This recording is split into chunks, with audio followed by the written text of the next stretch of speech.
Howdy, everyone. My name is Carson Cray. Howdy, my name is Cheney Elliott, and this week's episode is about under pressure. So, we're going to talk a little bit about competition pressure, nerves, all that. And we brought on a guest. So, we have the lovely Alex Gilliam. Hi, I'm Alec. I shoot a recurve bow. I am a mechanical engineering major at Texas A&M University. I am a grad student. I was class of 23. Not sure if I'm still class of 23 with the whole grad school thing, but I don't know how that works. And honestly, I don't care too much. Couple accomplishments of mine are I am currently sitting 7th in the U.S. Olympic trials for recurve men, and I just finished 3rd at the Indoor Nationals final in Louisville, Kentucky. So don't let the pressure build up. Just relax and enjoy the episode. I don't know what your theme music is.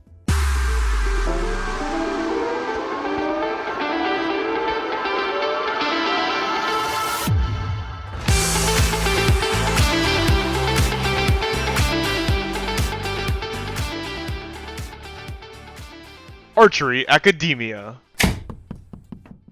Okay, so my biggest personal question for you, Alex, is what did those feel like? What did it feel like being up on that stage in any sort of sense, like indoor nationals, and shooting against like these big people, big names and whatnot? How did that feel? Like the pressure, the anxiety, the nerves, like how did that feel for you? Well, yeah, it was very stressful, high levels of pressure. You gave it the example of the indoor nationals final. Like, we're the top 8 men's recurve shooters, regardless of age, there. And going into it, I looked at my bracket and I knew I had some tough matches ahead of me. I had to shoot a match against my teammate, Trent Cowles. Then I had to shoot against the multiple-time Olympian Brady Ellison. And I knew both those matches were going to be very tough. And of course I was worried. Of course I was nervous. It's indoor archery as well, where you need to shoot a 30 and you expect your opponent to shoot 30, especially at that level, even with the recurve bow. So I'll be honest, I was very nervous getting up onto the line initially against Trenton because we had practiced so many matches against each other. And in these matches, we were both shooting 150, 149, 148, like pretty near perfect. And yeah, so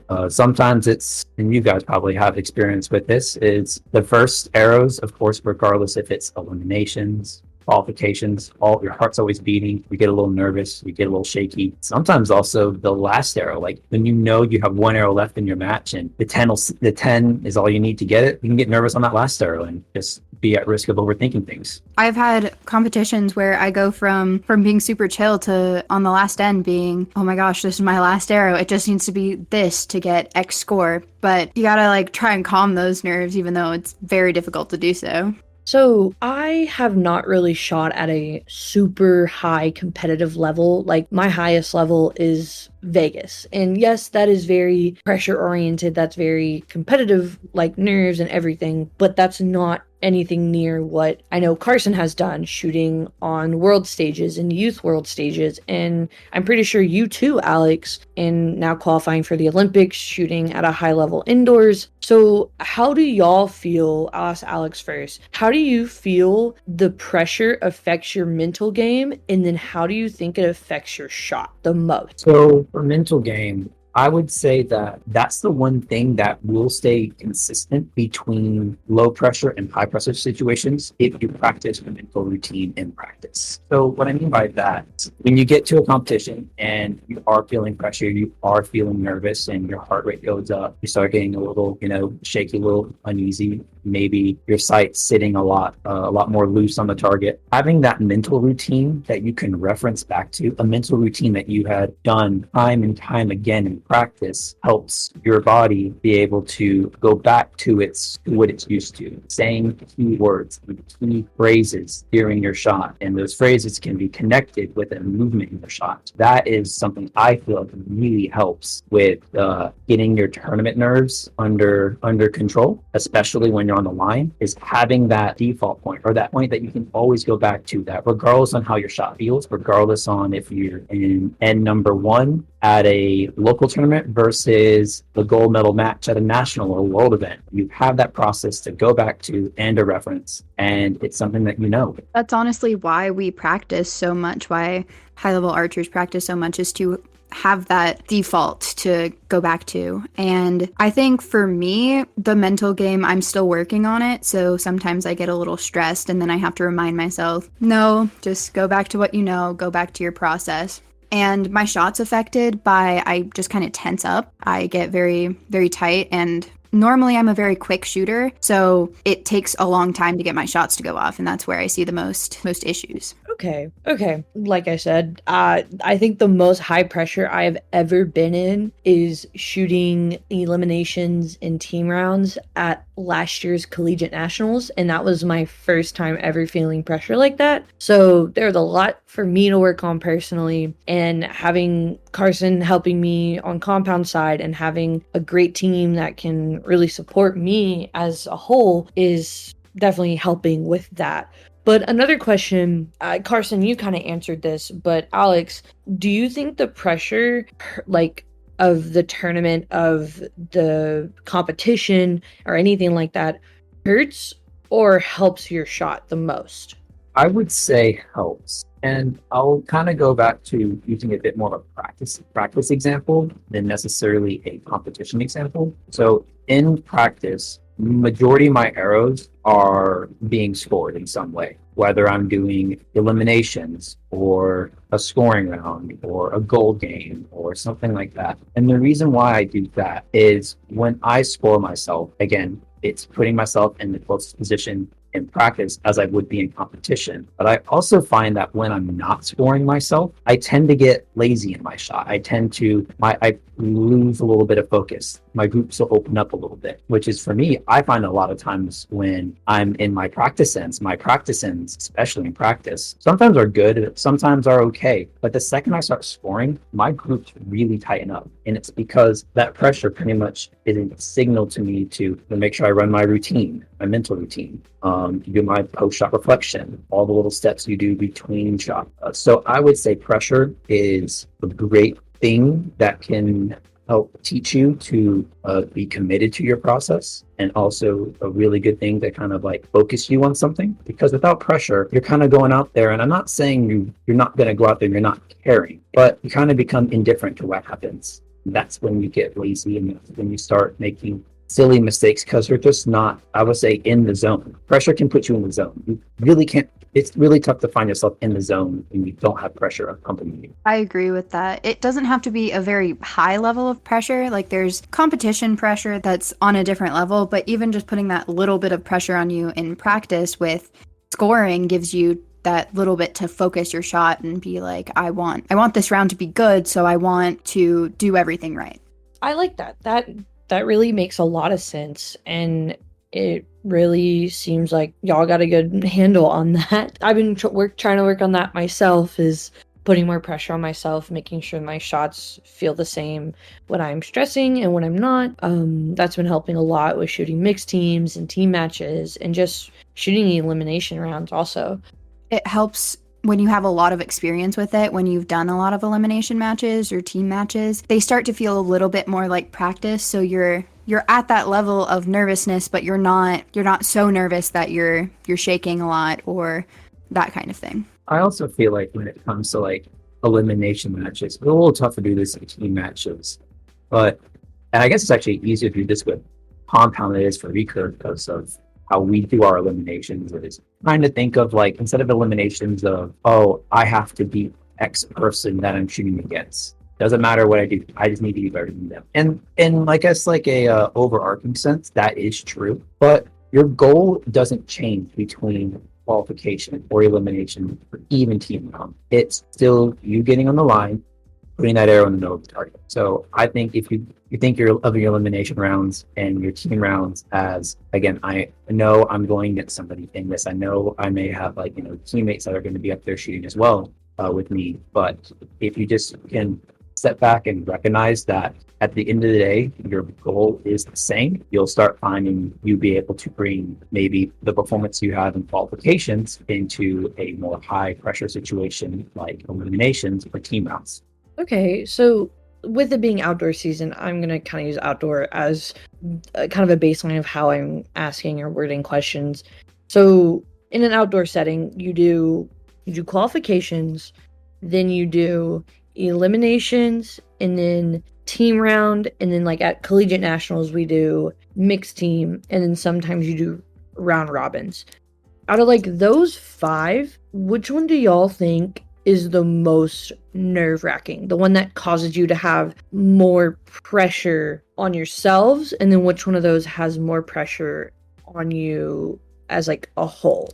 So I personally think that nothing will beat the pressure you feel on your first end of scoring. Like, maybe the closest thing maybe would be you shooting a match in a round that maybe you usually don't get to. So like, for example, if you find yourself consistently losing in the 1-8 round in eliminations, but you won your 1-8 round and you get into the quarterfinal, maybe that will also kind of compare. I guess the other close thing would be a 1-arrow shootout, but I consistently find that your first end of scoring, since those are usually the first competition arrows you are going to shoot for the event, that those are always the arrows you're going to be most nervous for and feel the most pressure on. I'm usually the opposite, where I'm the most nervous on my last arrows because I haven't quite accepted the fact of like how good I am, and I don't want to brag or anything, but I've gotten to a pretty good level where I'm shooting good scores, and I get to the end and I get nervous. I'm like, what if this end I just throw it all away? But that's not necessarily how you should think, but that's what goes through my mind sometimes on those last arrows. So I think those are the most pressure for me, which is, it's interesting to see the different perspectives where for you, the first couple of arrows are the hardest, but for me, the last couple of arrows seem to be the hardest. Now, I will say that if you're getting close to a PB or some, I would say like a state record or national record or something like that, and you are aware that you are close to there, then yes, the last few arrows are going to be very, very nerve-wracking. And I'll say like my last arrow in the bronze medal match at the national indoor final, I needed a 10 to win. 9 would have brought the match to 5-3, which in that case, you open yourself up for a shoot off, and that's the last thing you want to go to. And I was nervous on that last arrow. I let it down once. I don't think I let it down twice, but I let it down once. And when I shot it, I barely caught that line. I caught it. Yeah, and I also think that elimination matches are a little bit more challenging than quals, even though they're the same shot and they're the same mindset. It's a little bit more nerve-wracking in quals where, because it's like this arrow can be my last, and I always just want to shoot more arrows at every event. So that's truly why I want to do well, is because I want to shoot more arrows. But for me, team rounds can also be nerve-wracking, but it also depends on what team you have. So if you have people that are very Debbie Downers, it's a lot more nerve-wracking than people who are upbeat and are like, okay, we got this. It's gonna go good. There's a difference, I would say, between like nerve-wracking versus like fatiguing. So like when I think of like what is like the most fatiguing, and sometimes fatiguing is worse than being nervous when you're just so mentally exhausted. And I mean, elimination rounds can definitely do that because you're shooting, head-to-head matches, and at a USAT or world event, to win the gold medal, you have to win 6 or 7 matches. Round robins are also very fatiguing, and that's one thing that a lot of us who are in Olympic trials knew going in. But when we had to shoot 15 round robin matches in one day, that was fatiguing, to the point where you would be so desperate to win 6-0, or in a way, especially if it was a match that you weren't shooting well in, is to lose 6-0 so you could just have a break. Yeah, because I feel like that could be very mentally exhausting, because you're going up against the top 16. So they're all good shooters, so you're putting this pressure on yourself to do well, because this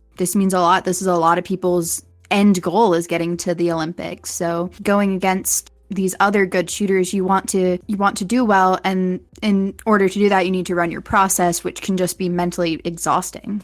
So thinking like I said, don't have a lot of experience. Y'all two do. When I've felt pressure, I relay it more back to nerves. Like, I get nervous at indoor state. I get nervous at Aggie Envire Indoor Nationals. I get nervous at Vegas. What do y'all think there's a difference between nerves and pressure? Or do you think they're kind of one and the same? I think they're very closely related.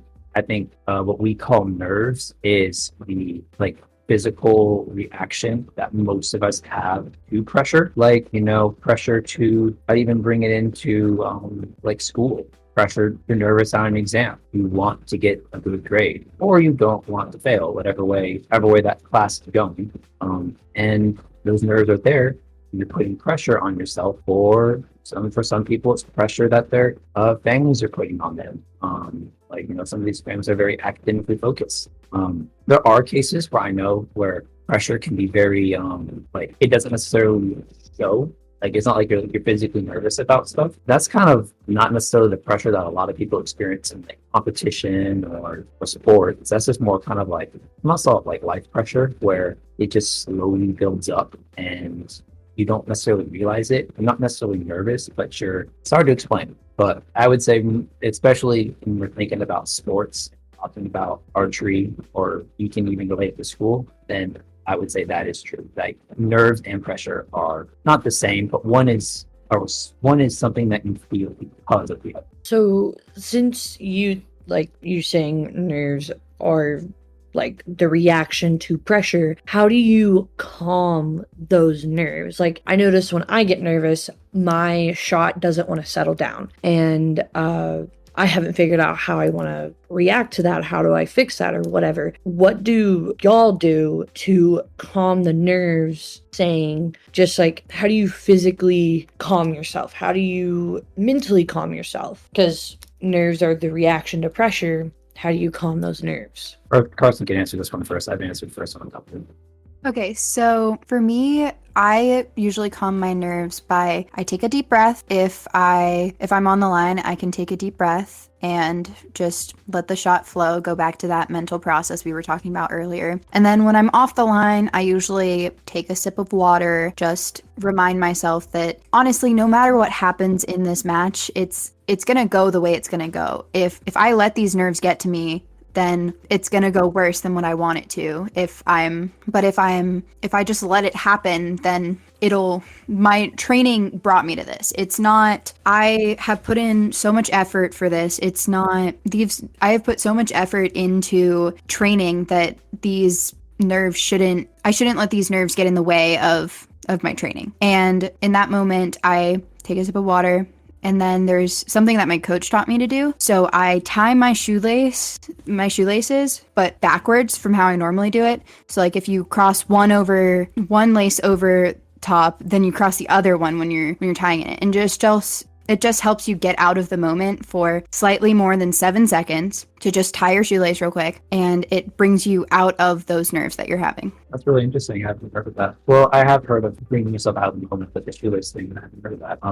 Yeah, I would say that, like we talked about before, is having that consistent mental routine. You practice so much in practice to help reference yourself back to. I would say another thing I do is, before each shot, I just need to take a deep breath. I would say also, if you are, especially when I shoot, I like to think of stuff in like 3 arrow like increments. So get to the line, shoot 3 arrows, and after those 3 arrows, just take a moment, like a bit of a mental break. Maybe focus on, the DOS stand is white, or just find something to focus on just for a couple of seconds to give yourself that mental break. Then go back to your process. I think this also helps with elimination performance. Because you start thinking of stuff in 3 arrow increments instead of 6. I mean, a lot of people have the issues where they can't seem to shoot well in eliminations because usually their best 3 arrows aren't their first 3. They either make an error on the first arrow, or they just for some reason overthink that first shot. So by starting to think of stuff in like 3 arrow increments, it helps give that mental break, especially if you're feeling nerves, to help just regroup yourself, regardless of what you have in the target, to again go back to what you know, go back to what you practice, go back to your base, and form your shot. That is very interesting. I am definitely taking notes from this episode.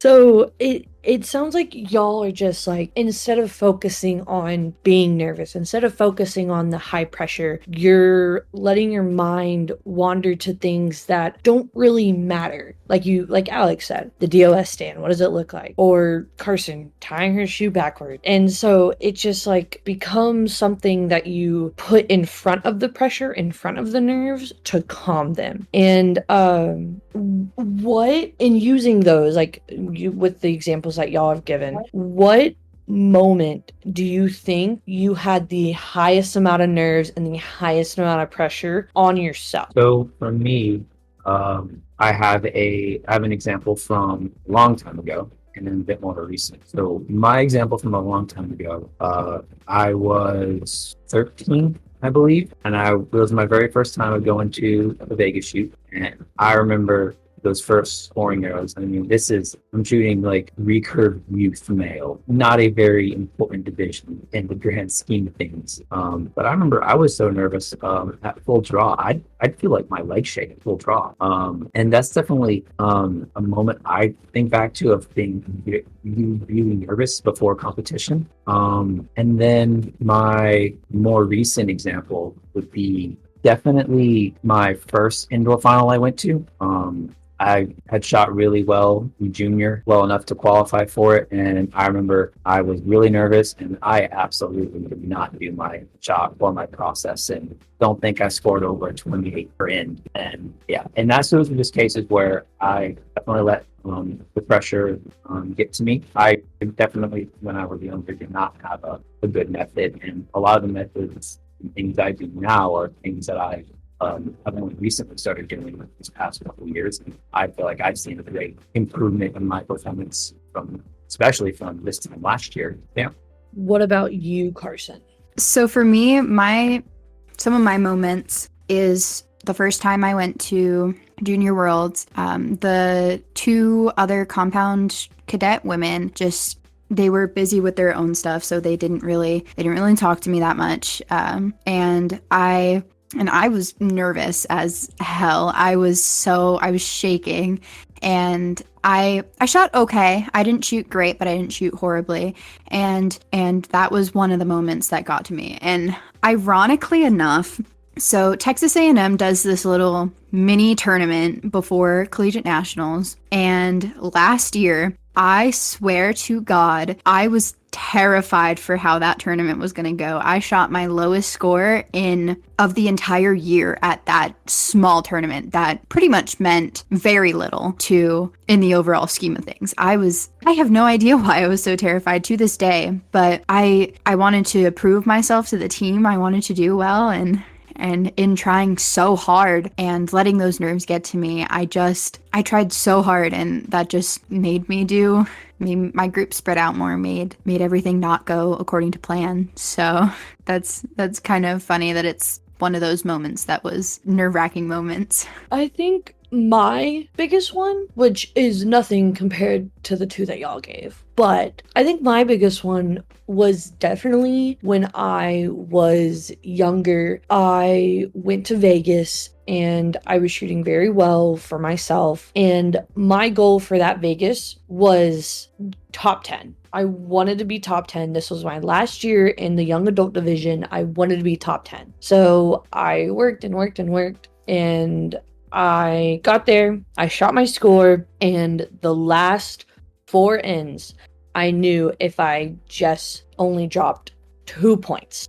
I don't remember exactly how many it was, but let's say 2 points. I dropped 4, and simply because I could not hold. I was not holding right, I was shaking, and that was probably one of the only times that I've let my nerves get to me from knowing what the score was. I don't even want to talk about what happened last year at Collegiate Outdoor Nationals. That was a wreck for myself personally, because that was the first time I felt true pressure. That was the first time I had really ever shot out an outdoor tournament. So it was an eye-opener, to say the least. And I'm happy that I went. I'm happy that I got that experience. And I'm ready to see what happens this year at Arizona Cup, because this might be my first time going to Arizona Cup, which, yay. Yay. But kind of sort of to wrap it up a little bit, talking about eliminations, I feel like those are where a lot of people fumble. A lot of people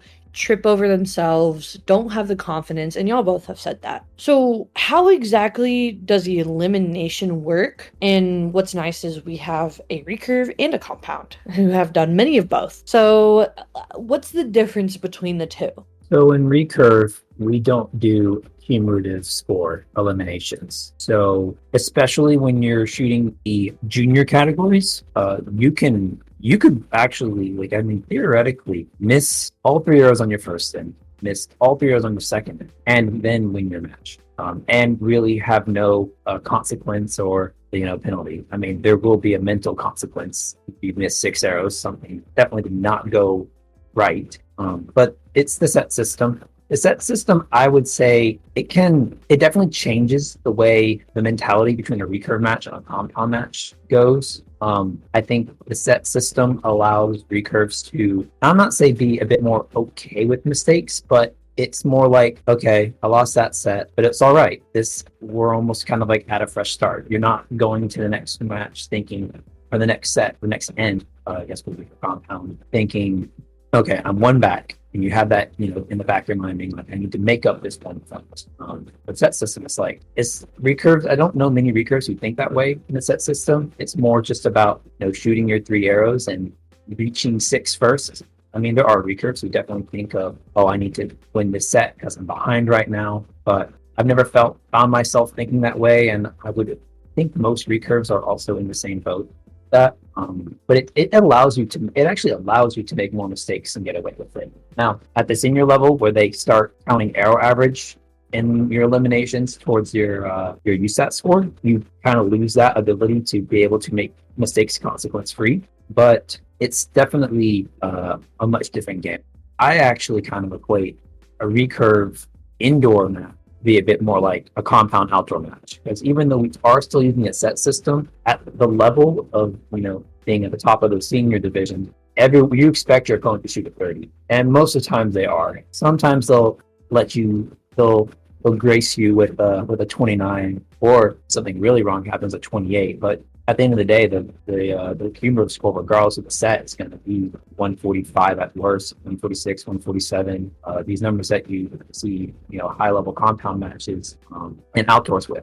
Yeah, and I will say that in compound, you do see yourself going, oh, I just need to shoot 1 point better than them to this match or this end to tie it or get up or whatever and you find yourself thinking that because you've done the calculations in your head, or even they're up in front of you, because at USATs, if you don't know, we get flip cards. So sometimes once you get to those higher matches, you get to see the scores, and everyone gets to see the scores. And sometimes you even look down the row and you're like, whoa, I have the highest score, or, oh, I have the lowest score. And even just so you get into that mindset, oh, I want to shoot better. I want to shoot better this end so I can up that pointage. See, that's one interesting thing about the difference between recurve and compound is with recurve, the flip cards say your set points. So unless you are following the online scoring every single end, or you're trying, or whose arrows are whose in the other target, it's very tough for you to really figure out how you are doing reference to the other people who aren't on your target. What do y'all think? Because I'll give my little personal rant about elimination matches. They suck. That was probably the most nervous I have almost ever been in any kind of shooting situation. The only thing that I can say was close was my first time shooting pro at Vegas down in the arena. But even then, that was a different sort of pressure than what I felt shooting against someone that was at the same level as me, or that I knew I could beat, but I just had to beat them. And that's what made it super nervous for me, was knowing the idea that I could beat this person. It does not matter what I have shot previously. It doesn't matter what I shot the day before or 2 hours ago. All that matters is right now I'm shooting 5 ends of 3 with this person, and I either win or I lose. No in the middle. So what do y'all think is the most nerve-wracking with y'all having the most experience between the three of us in shooting eliminations. What do y'all think is the most nerve-wracking of it? So it's definitely, like you said, the head-to-head aspect. Like if instead of doing head-to-head eliminations, it was just, all right, go up there and shoot 5 ends of 3 arrows, and we're gonna take the best 32 or best 16, and then we're gonna do it again.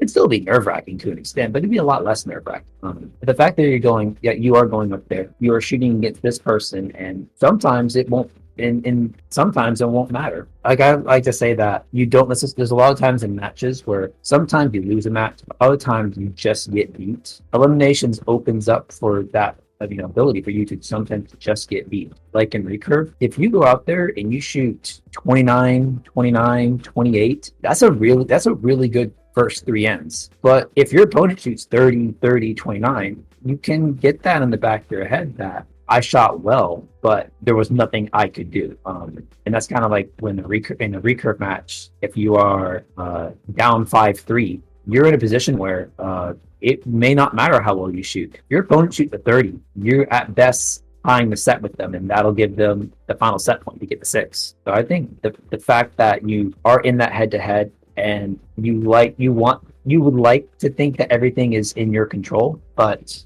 knowing that your opponent's performance is not in your control, the sooner you can I'm gonna say learn to ignore your opponent, but sooner you can learn that it's still, again, you and the target. It's no different from qualification rounds. You're still going to shoot, I guess for compound, 15 arrows. For recurve, 9 to 15 arrows.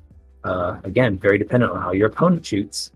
That if you just do that, you can help with the nerves and eliminations, and help if you have any form of performance drop between qualification and eliminations, you can help reduce that. Carson? We've lost Carson. Are you back? Are you okay? I lost all words. Hold on.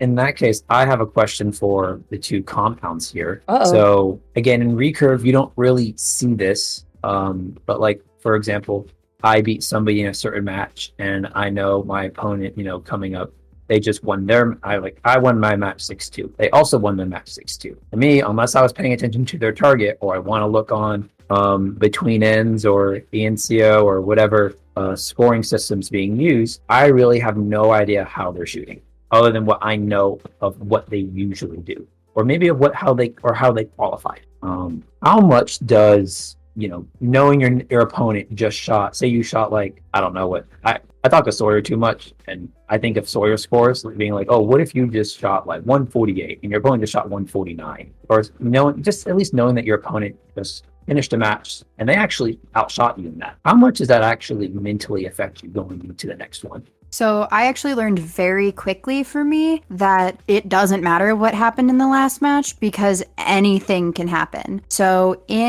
at senior nationals a couple years ago, I had a bye, and the person I was going against next didn't have a bye, and I was shooting on the bottom target. So I was just shooting and having a grand old time. And when the first scoring arrow that I had to shoot went off, I had moved to the top target, but my brain had not mentally moved to the top target. So I shot my first arrow, beautiful X, like almost a spider, in the wrong target, low. And if you don't know, you don't get points for that low target.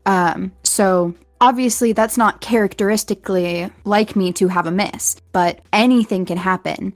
So I lost that match, even though I think I was obviously higher seeded than the other person. I lost that match by 1 point, where realistically I shouldn't have. I should have shot the right target and it would have been fine. But it doesn't necessarily, and I've seen high shooters have misses in their last end. It goes match by match. I learned very quickly it goes match by match. There's a reason that they're different matches. You can't bank on what they shot the last score, because maybe they had a really, really good round, and this round they're going to be chasing that, so they're not going to shoot as well. Or maybe that was their average. Maybe they'll shoot higher. Who knows? It's just you learn very quickly to separate matches. It's not, you can't expect to shoot the same thing every time. I think I've come to that realization for myself, because I'll go one day shooting with me and Carson will shoot against each other, and I'll shoot below my average, whatever. I don't really have an average, so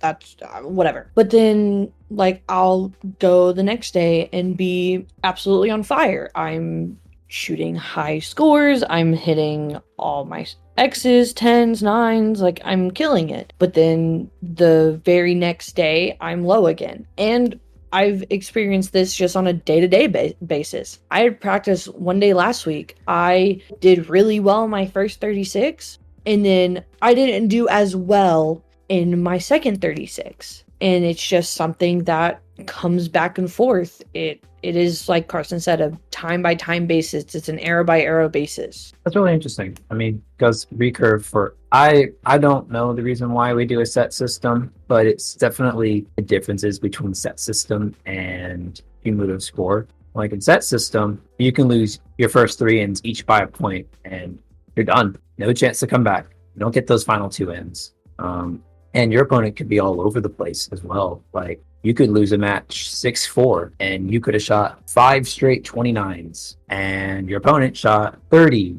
23, 30, 22, 30. You were the better shooter, but they happened to shoot 3 30s on you and you had 3 29s, and that's a loss in the set system.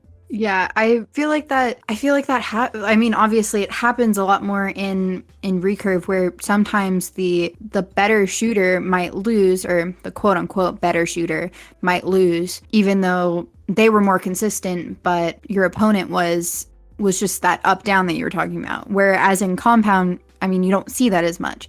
You might have up down, but it's score based. So obviously they have to shoot more points than you, even if they are up down. You can shoot the same score across, but they can be up down, but they can't win it if they're not at least somewhat consistent. Mm-hmm. And like in recurve, when matches go 5 sets, most of the time the winner had a better cumulative score than the loser.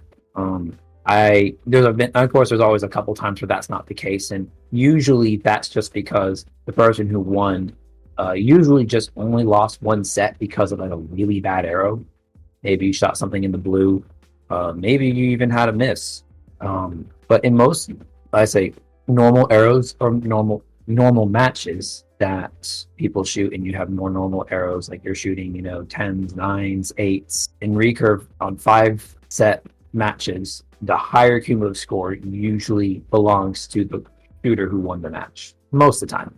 I feel like that just shows the difference in set matches versus overall score. And overall score has its benefits and downfalls.